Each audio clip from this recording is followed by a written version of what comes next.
Financial టెర్రరిస్టులు చాలా danger అని చెప్పేది అప్పుడు సుప్రీంకోర్టు. ఇప్పుడు ఫైనాన్షియల్ క్రైమ్స్ లో ఎవరు వస్తున్నా సరే వాళ్ళు వేధింపులకు గురవుతున్నారని భావిస్తోంది సుప్రీంకోర్టు.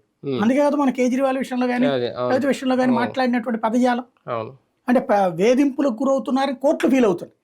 కాబట్టి ఇప్పుడు కోర్టులు ఎలా చూస్తాయి ఈ కేసులు అనేది చూడాలి. రాజకీయంగా కూడా చంద్రబాబు గారు రాజకీయాలని తట్టుకొని నిలబడడం జగన్మోహన్ రెడ్డి గారికి ఇప్పుడు ఒక సవాల్ అవుతుందా? వాళ్ళు ఆపరేషన్ కౌన్సిల్ స్టార్ట్ చేశారు, ఆల్రెడీ 10 నుంచి 12 మంది ఎమ్మెల్సీలు టచ్ లో ఉన్నారు, రేపు మాపు వాళ్ళు కూడా వెళ్ళడానికి సిద్ధంగా ఉన్నారు. ఖచ్చితంగా ఇప్పుడు జగన్ లక్షణము చంద్రబాబు లక్షణం నెక్స్ట్ ఎలక్షన్స్ కి చర్చ అవుతుంది. ఇప్పుడు జగన్మోహన్ రెడ్డి వాళ్ళందరినీ అలా లాక్కురా, తెలుగుదేశం వాళ్ళు ఏమైనా తెచ్చుకున్నాడు అట్లాగే? అప్పుడు తెచ్చుకోలేడా? 23 స్థానాలకే పడిపోయింది అప్పుడు తెలుగుదేశం.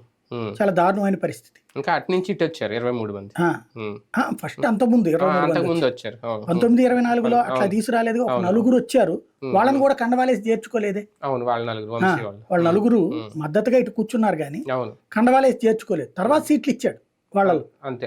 అందులో కూడా మళ్ళీ గిరికి ఇవ్వలేదు అనుకుంటా, సీట్లు గిరికి ఇవ్వలేదు. ఆనంకి ఇచ్చారు కదా, ఆనం వెళ్ళిపోయాడు అప్పటికి, అటుకు వెళ్ళిపోయాడు.